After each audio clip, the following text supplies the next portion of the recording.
आपल्याला माहिती आहे की आज आपण एका वेगळ्या पार्श्वभूमीवर या बैठकीचं आयोजन केलेलं आहे. मधल्या काळामध्ये काही राजकीय घडामोडी झाल्या आणि त्याच्यामधून राज्यामध्ये एक नवीन समीकरण तयार झालं आणि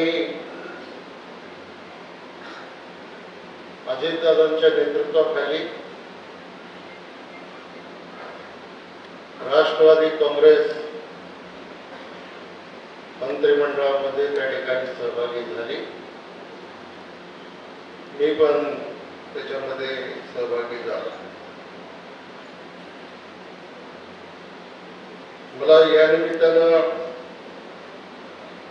एवढंच सांगायचं आहे, आपण जरी हा निर्णय घेतलेला जरी असला तरी आपण काही कोणी भारतीय जनता पक्षामध्ये प्रवेश केलेला नाही. आपली राष्ट्रवादी ही वेगळी राहणार आहे आणि त्याच्या आधारे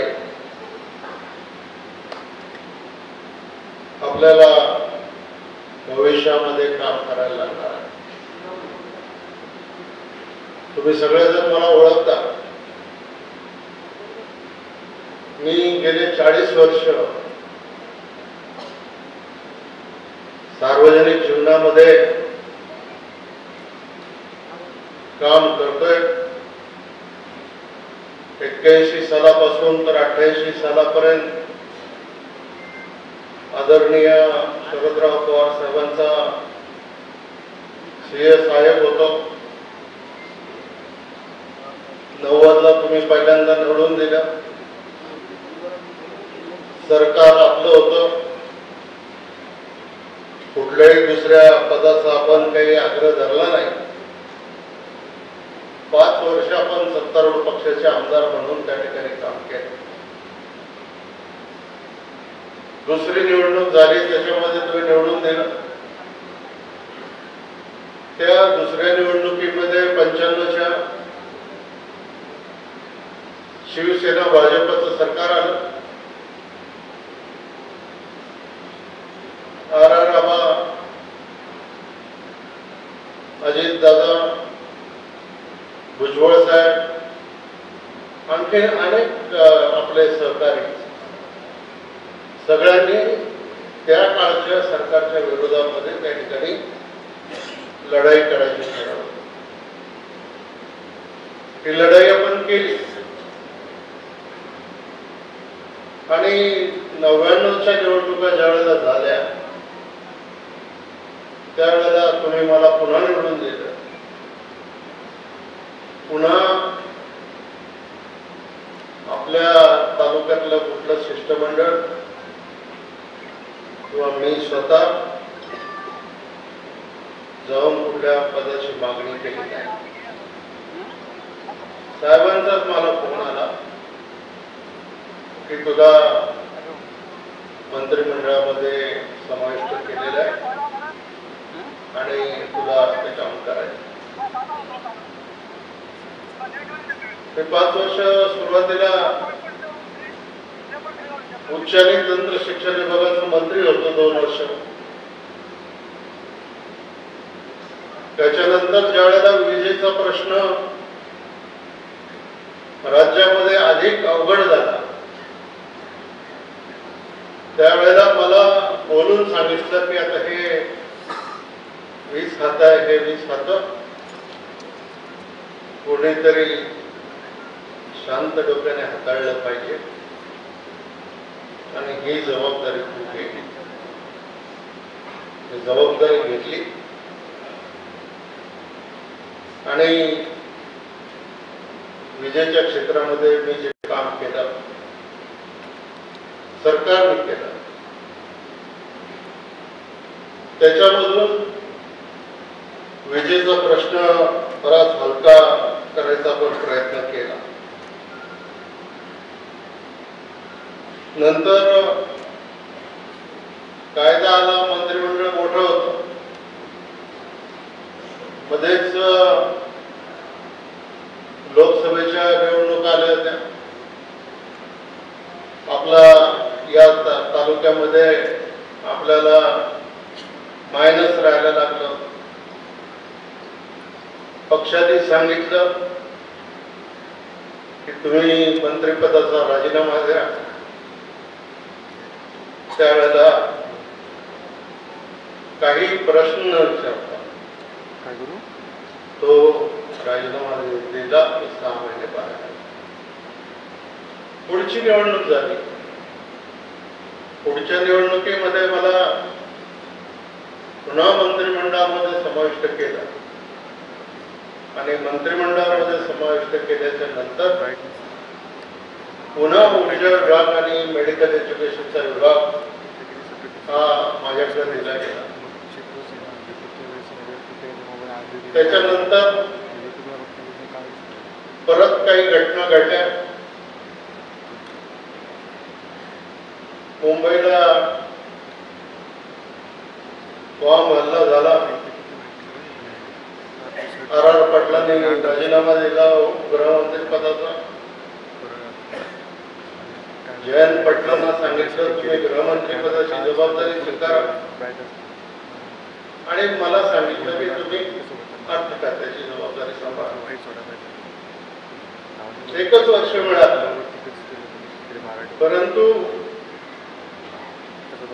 ती जबाबदारी सांभाळल्यानंतर पुन्हा एकदा आपण निवडणुकीला सामोरं गेलो.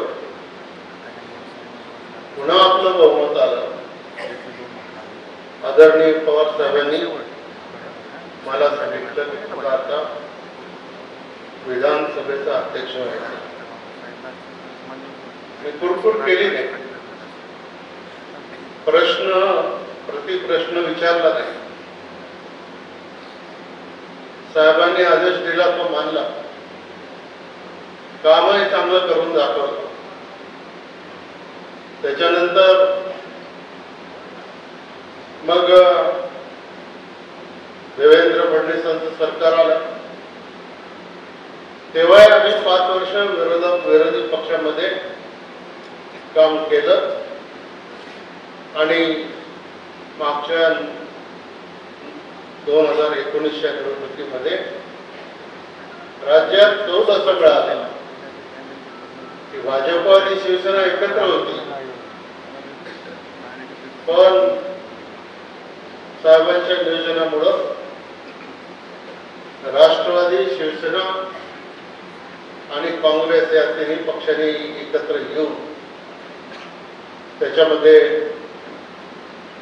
सरकार स्थापन केलं.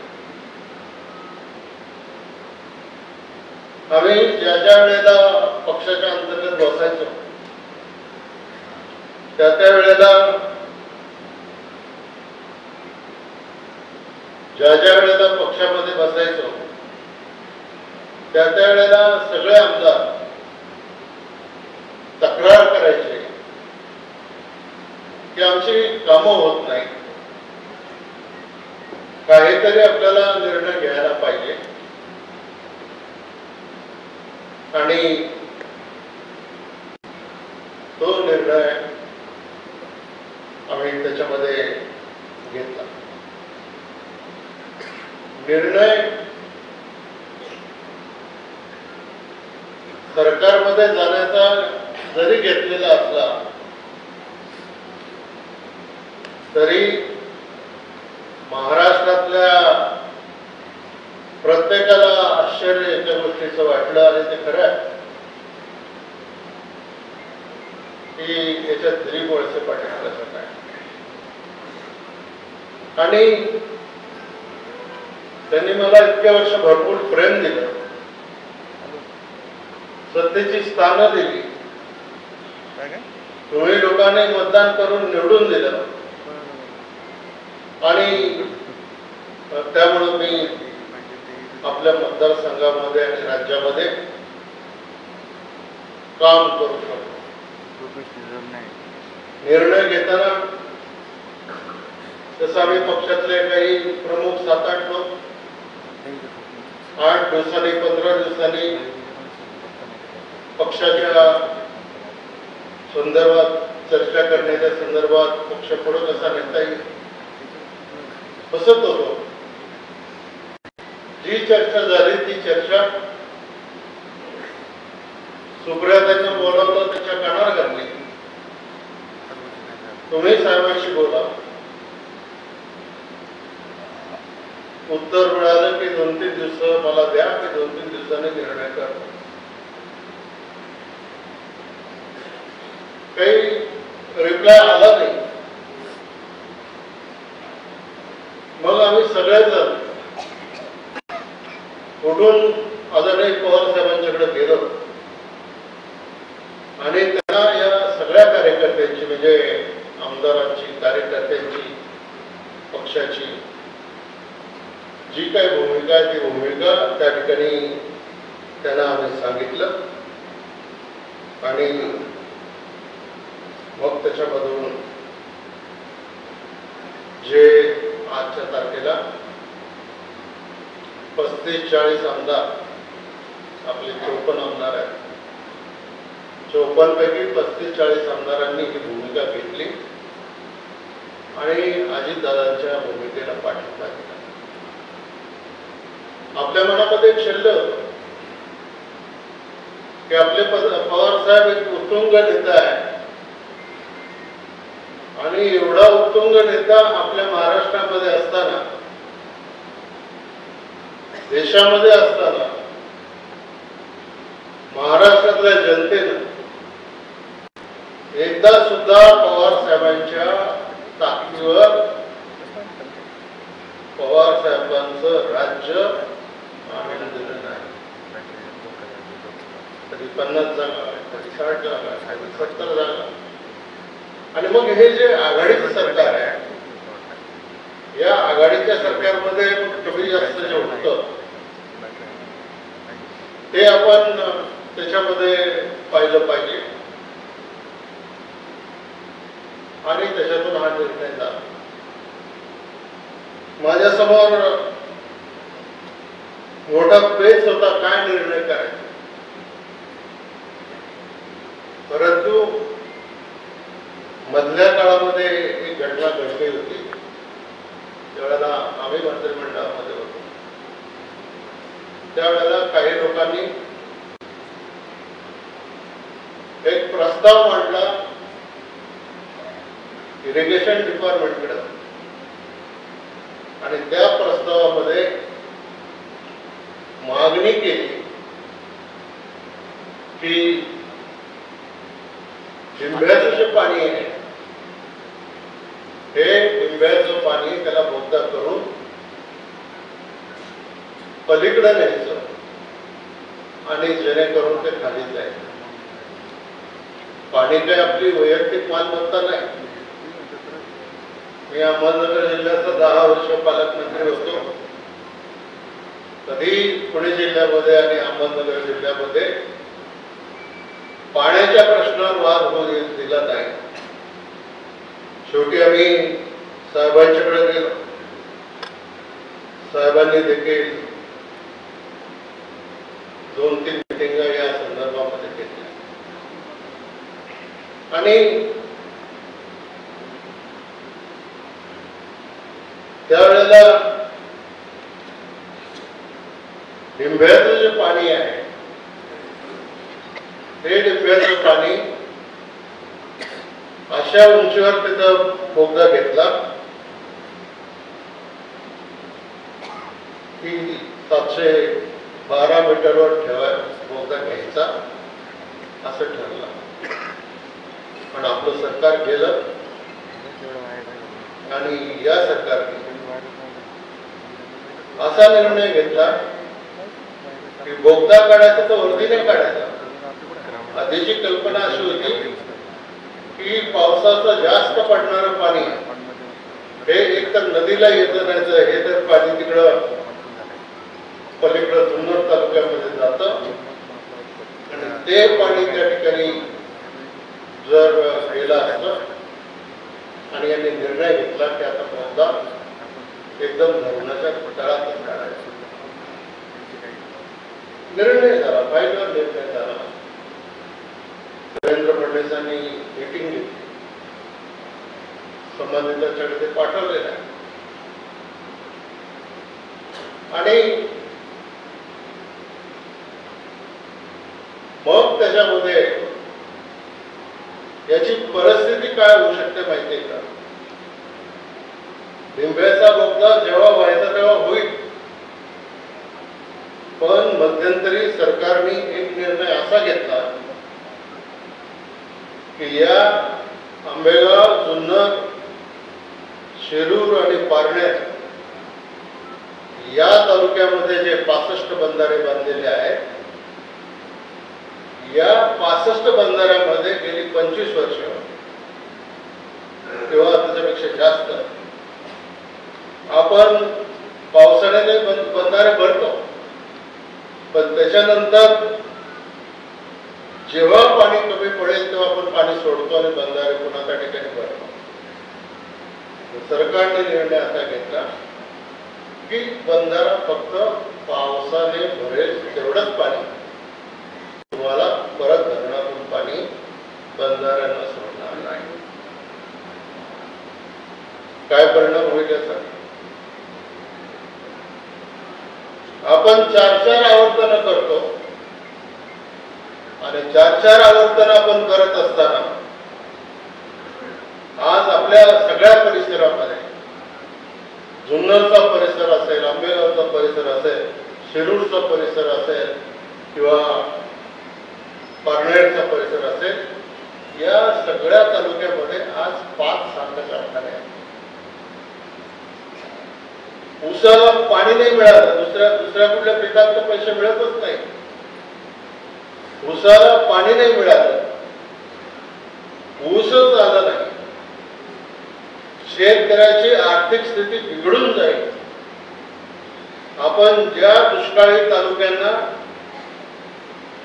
बागायती केला आणि त्याच्यामधून सर्वसामान्य शेतकऱ्याची ज्या वेळेला आपण परिस्थिती बदलायचा प्रयत्न केला, त्यावेळेला आपलं आजचं जीवन सगळ्यांचं सुखी झालं.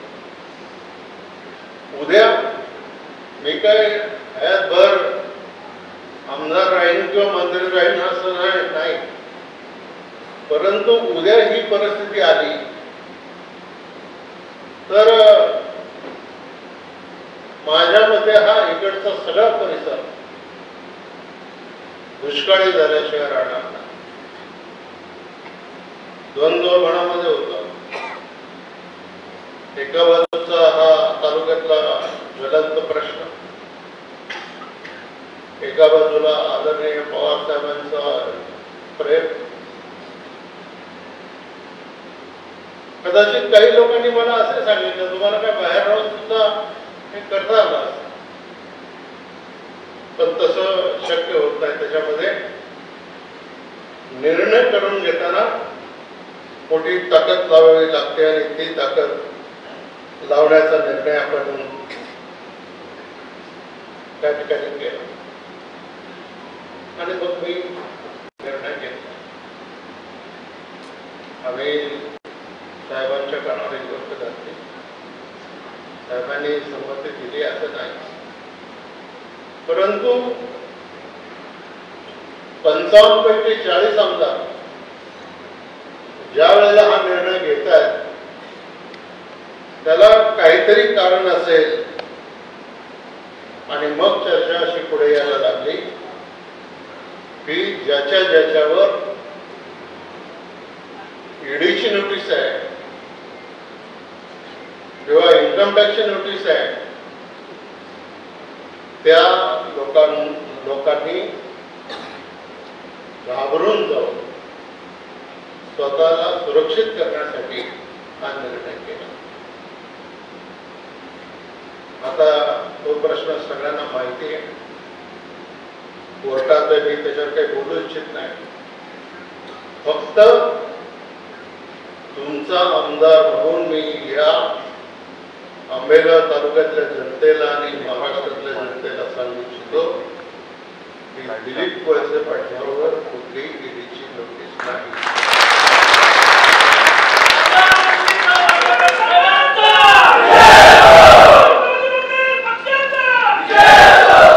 कुठली सीबीआयची नोटीस नाही, कुठली इन्कम टॅक्सची नोटीस नाही.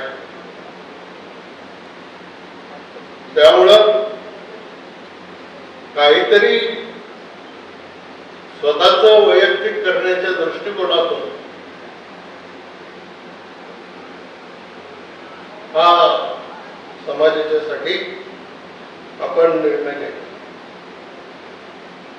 दुसऱ्या एका विद्वानाने सांगितलं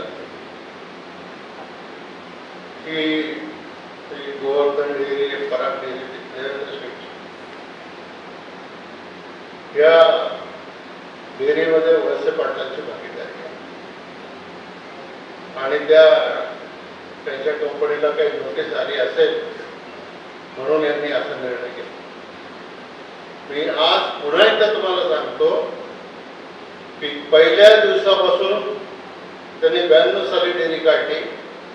पहिल्या दिवसापासून तर आजच्या तारखेपर्यंत त्या पराग डेअरीमध्ये आमची माझी किंवा माझ्या घरातल्या कुठल्या व्यक्तीची 1 रुपयाची सुद्धा गुंतवणूक नाही.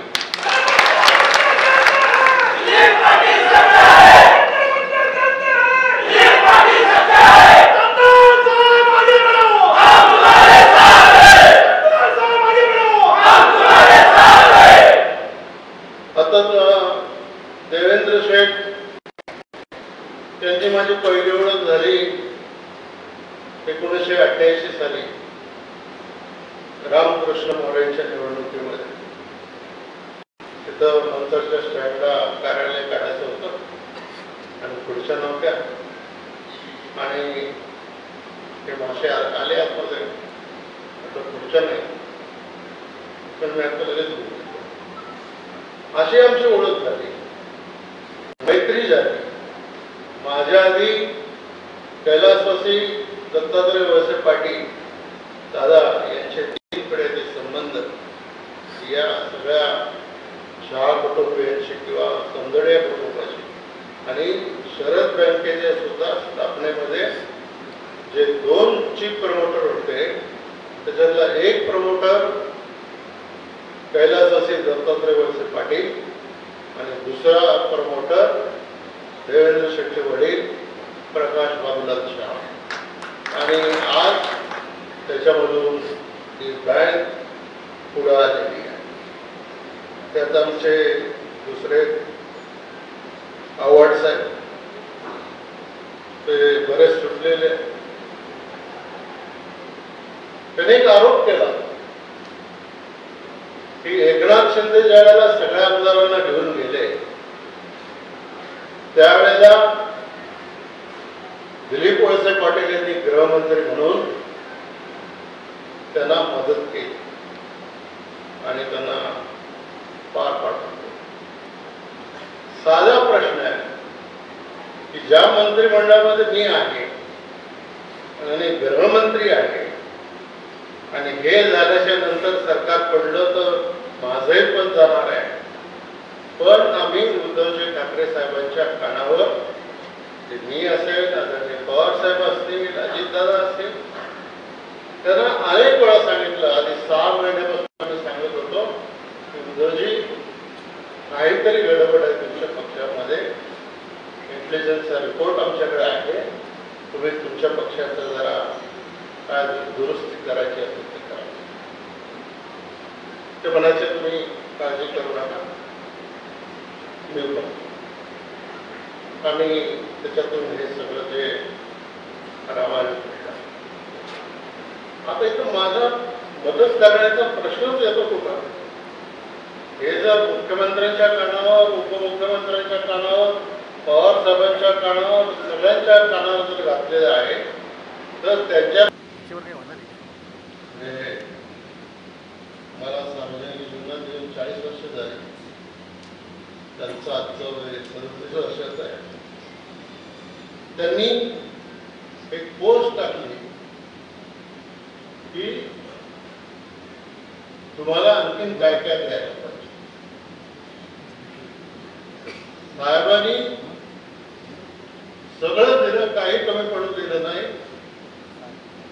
जीवनाच्या अंतापर्यंत आम्ही त्याची कृतज्ञता आहोत. पण ज्या वेळेला हा निर्णय पुढे जातो म्हटल्याच्या नंतर मी रोहित पवारांना एक दिवशी त्यांची माझी भेट झाली.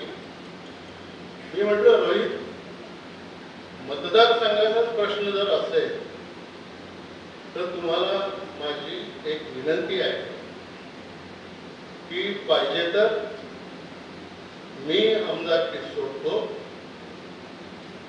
तुम्ही आंबेगावला उभे राहा, पण हे काम. आणि याच्याशिवाय दुसरं कुठलंही बंधन माझं साहेबांची किंवा साहेबांच्या कुटुंबाशी त्या ठिकाणी नाही. आणि सत्तेसाठी आपापले पण अनेक आपले अजून प्रकल्प बाकी आहेत.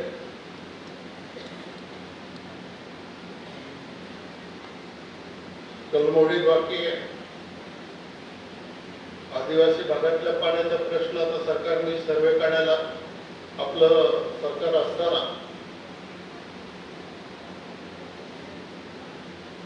तो पण मार्गी लावला होता. खेटीवाडीचा प्रश्न आहे, पूर्व भागातल्या गावांचा प्रश्न आहे, दोन्ही रामणीच्या परिसरात. तर हे सगळं सोडायचं आहे. आता 1.5 वर्ष राहिलंय. 1 वर्षांनी लोकसभेच्या निवडणुका येतील, 6 महिन्यांनी त्याच्यानंतर 1.5 वर्षांनी विधानसभेच्या निवडणुका. शेवटी हा जो काही निर्णय आहे, हा निर्णय जनतेच्या हातामध्ये आहे. आणि मी कोणालाही असा आग्रह करणार नाही की तुम्ही असंच करा किंवा तुम्ही तसंच करा. ज्याने त्यांनी आपापल्या सत्सद्विवेक बुद्धीला स्मरून हे काम करावं. आता आज आपण ज्या अवस्थेतून जातोय त्या अवस्थेतून आपण पहिल्यांदा जातोय का? 1978 साली ज्या वेळेला फुलोत सरकार होतं त्यावेळेला आपण सगळे काँग्रेसमध्ये होतो. साहेबांनी जो निर्णय घेतला त्या निर्णयाच्या बरोबर आपण सगळे जसेच्या तसे गेलो. परत राजीव गांधींची सभा झाली औरंगाबाद, पुन्हा आपण काँग्रेसमध्ये गेलो. आणि काँग्रेसमध्ये गेल्याच्या नंतर आपण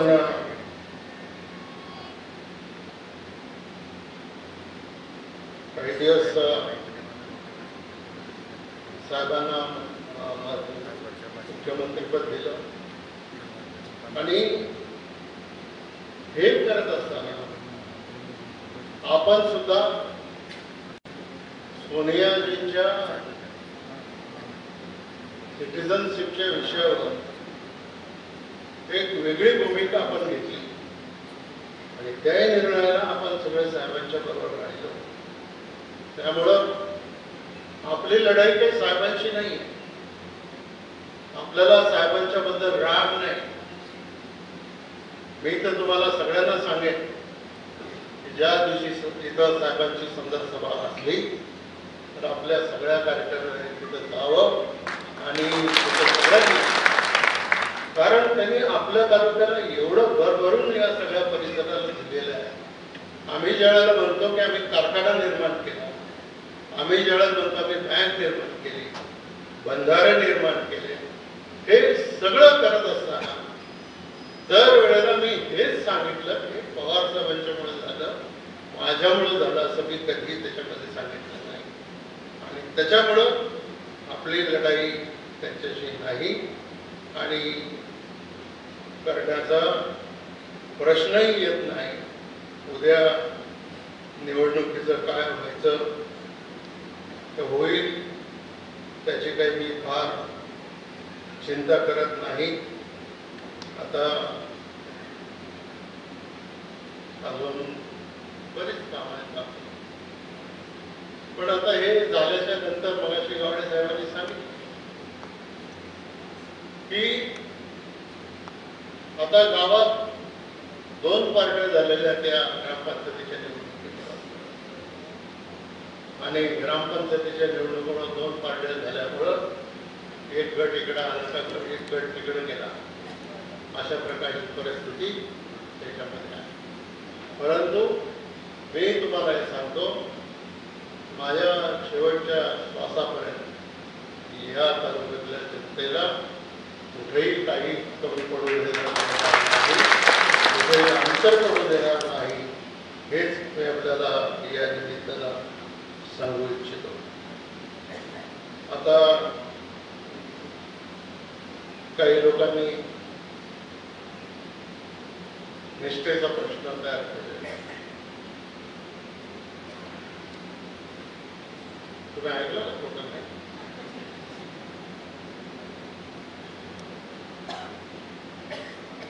म्हणजे दिलीप वळसे पाटलांनी निष्ठा आणली. ठीक आहे, मला काय त्याची शिक्षा द्यायची ती द्या, पण ज्यांना 10 वर्ष साखर कारखान्याचं चेअरमन केलं, 5 वर्ष मार्केट कमिटीचं सभापती केलं, 7 वर्ष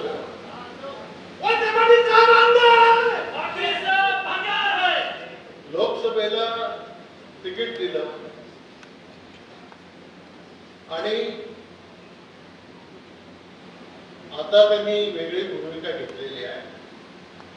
माझं हे म्हणणं नाही की त्यांनी घेऊ नये, कोणाच्या डोक्यात असेल अवघडला असेल तर पुढे सरकार तर त्यांनी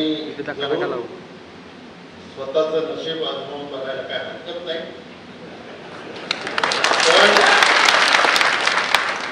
पण पक्षाकडून सत्तेची पदं घेऊन पक्षामध्येच प्रत्येक गावामध्ये जाऊन दुबळी करण्याचं काम, गट करण्याचं काम गेले काही वर्ष झालं. आणि त्याच्याच बरोबर मी त्यांना अनेक वेळा सांगितलं की तुम्ही पक्ष म्हणून एकत्रित काम करा, सगळे आपण सामुदायिक निर्णय घेतो. लहान लहान कार्यकर्त्याला सुद्धा आपण त्या ठिकाणी पद देतो. पण ठीक आहे, मला त्याच्याबद्दल काही जास्त काही बोलायचं नाही. माझी खात्री आहे की एवढं सगळं मी या ठिकाणी आपल्यासमोर विवेचन केल्याच्या नंतर अधिक बोलायची गरज नाही. आपल्याला सगळ्यांना मनापासून धन्यवाद देतो आणि आपण सगळेजण एकत्रित मिळून आपल्या या सगळ्या परिसराचा उद्धार कसा होईल, आणखी याच्यामध्ये प्रगती कशी होईल, हे आपण त्याच्यामध्ये काम मिळून करू, एवढंच मी या निमित्ताने सांगतो. आणि ज्या मतदारांनी मला सलग 7 वेळा निवडून दिलं त्या मतदारांचं मी मनापासून आभार मानतो आणि आपले रजा घेतो. जय हिंद, जय भारत.